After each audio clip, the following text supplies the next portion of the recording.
Às vezes a vida nos coloca diante de situações em que devemos tomar uma decisão difícil. Imagine que você precisa decidir se apoia ou não a construção de uma represa. A obra vai fornecer água para milhares de pessoas, mas também pode significar a morte de várias espécies de plantas e animais. E a modificação genética de alguns alimentos, como a soja. Sem os chamados alimentos transgênicos, a produção agrícola talvez não seja suficiente. Por outro lado, os críticos aos transgênicos dizem que seu impacto sobre a natureza ainda é desconhecido e pode ser perigoso. São questões que parecem não ter solução. Em filosofia, situações como essas são chamadas de dilema.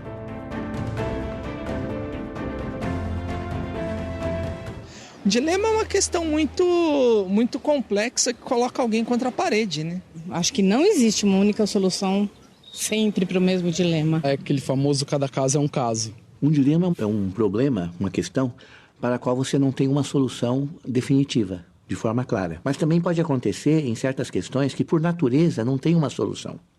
Em geral, são questões da ordem do humano, de moral, ética, em que você não tem uma solução que possa ser considerada definitiva. Quando um dilema tem a ver com a nossa forma de agir, dizemos que este é um dilema ético. Por exemplo, um amigo conta para você, em segredo, que cometeu um pequeno delito. Você denuncia o seu amigo ou guarda o segredo? Como agir nesse caso? Alguns dilemas envolvem questões bastante profundas, como a vida e a morte.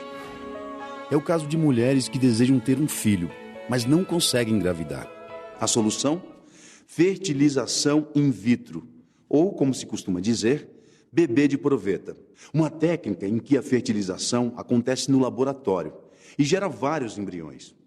Alguns desses embriões são implantados no útero da futura mãe e a gravidez se desenvolve normalmente. Mas o que fazer com os outros embriões que não foram implantados? Doaria para pesquisa. Eu preferivelmente doaria. Querendo ou não, se pensando ali, se transforma numa vida, né? Este é um dilema tão profundo que as clínicas de fertilização in vitro oferecem acompanhamento psicológico aos pacientes. E os embriões, numa condição psicológica, né, eles são filhos. Numa condição técnica, científica, eles são células. Né? Mas para o casal, são filhos. Então, eles têm filhos congelados. O que fazer com esses filhos congelados? Eu mantenho congelados? O embrião não pode ser descartado independente da vontade do casal. O casal não pode chegar aqui e falar, descarte meus embriões. Nós não descartamos, mesmo que haja uma inadimplência em relação ao pagamento desse congelamento, porque eles precisam ficar congelados e tem um custo isto, mesmo diante de uma inadimplência, nós não podemos descartar os embriões. Eles podem doar para pesquisas, né? Mas eles também podem ajudar casais que passaram muitas vezes pelas mesmas dificuldades que eles passaram. Né? Só que esses casais não têm embriões. Eles só vão poder ter filhos, né, se alguém doar esses embriões para eles. Porém, eles se deparam aí com outro grande dilema. Né? Eles terão filhos biológicos gerados em outras famílias. Né? E uma grande questão que vem é, então nós podemos, um dia meu filho pode encontrar um irmão na vida? Pode, porque todas as doações, né, as pessoas não podem saber, elas são feitas assim, em cima do sigilo. Então ele nunca vai saber se aquele embrião nasceu, se essa pessoa existe. Né? A questão é, será que tem algum filho meu por aí? Mesmo existindo uma lei que regulamenta o que se deve fazer nesses casos, o dilema continua. O que é mais correto? Deixar os embriões excedentes congelados indefinidamente ou doar esses embriões? Esse não é um dilema qualquer. Estamos falando de uma decisão que diz respeito à vida. Questões que envolvem julgamentos relativos à vida, à saúde, ao meio ambiente e ao destino do ser humano fazem parte de um campo de estudos chamado bioética. Bioética é uma palavra nova que surgiu no início da década de 1970, proposta por um pesquisador, o Van Potter. O Potter se preocupou com o eventual mau uso dos avanços da biologia molecular. A discussão ética do uso desse conhecimento não deveria ficar restrita apenas aos pesquisadores da área biológica, mas que deveria haver uma fusão entre as ciências, a tecnologia de um lado e as ciências humanas e sociais de outro. A bioética também diz respeito a situações que qualquer pessoa pode enfrentar, como uma gravidez indesejada ou um parente em estado terminal. Dentre as muitas questões que dizem respeito à bioética, a eutanásia é uma das que despertam grandes polêmicas. O filme Mar Adentro trata justamente desse assunto. Ele é baseado num fato real e conta a história de Ramon Sampedro, marinheiro espanhol que sofre um acidente e fica tetraplégico. 26 anos depois do acidente, Ramon encontra uma advogada que aceita seu caso. Ele busca a autorização legal que lhe permita cometer a eutanásia. Ramon quer ter o direito de morrer.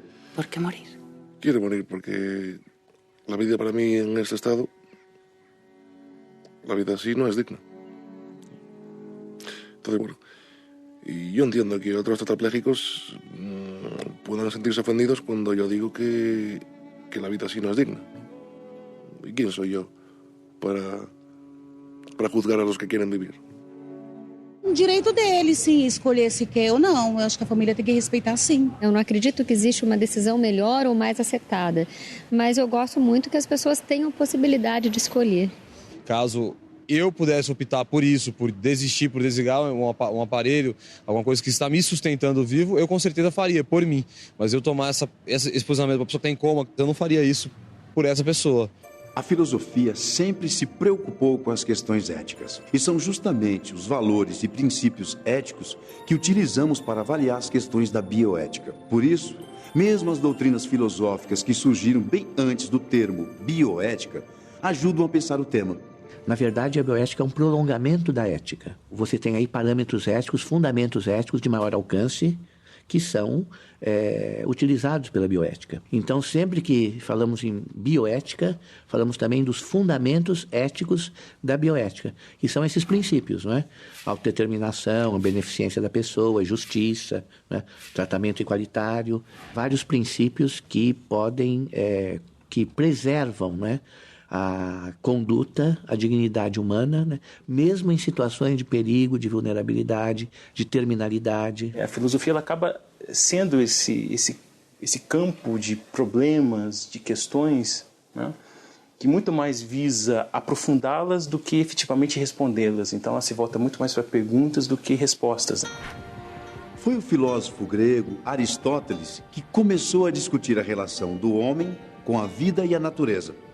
Para ele, o homem deveria ter uma conduta orientada pela virtude. A pessoa será boa e justa se praticar sempre o bem e a justiça. Mas não basta agir corretamente. Você pode, por exemplo, agir corretamente cumprindo uma obrigação social. Por exemplo, há uma lei que você deve seguir, senão você será punido. Haveria no ser humano uma espécie de princípio ético que faz com que ele é capaz de escolher entre o certo e o errado, independente de obrigações formais que ele deva seguir. Muitos séculos depois de Aristóteles, o filósofo alemão Immanuel Kant também refletiu sobre as questões morais. Para ele, toda pessoa deveria agir segundo princípios que ela gostaria que fossem seguidos por todos. Para esse tipo de conduta moral, Kant deu o nome de imperativo categórico. O que quer dizer categórico? Categórico é o contrário de condicional.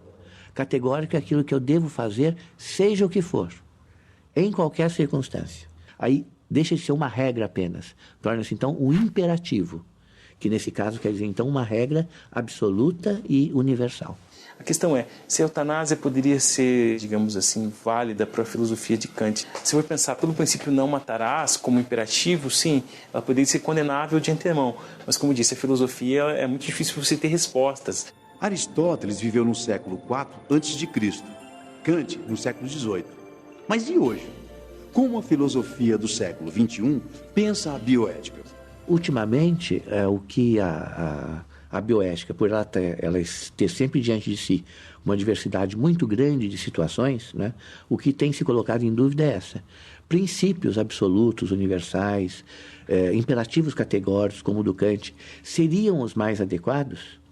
Ou o que nos ajudaria a pensar as situações bioéticas na diversidade, na singularidade com que elas se apresentam, seriam regras talvez mais maleáveis. Esse conceito do indecidível, né?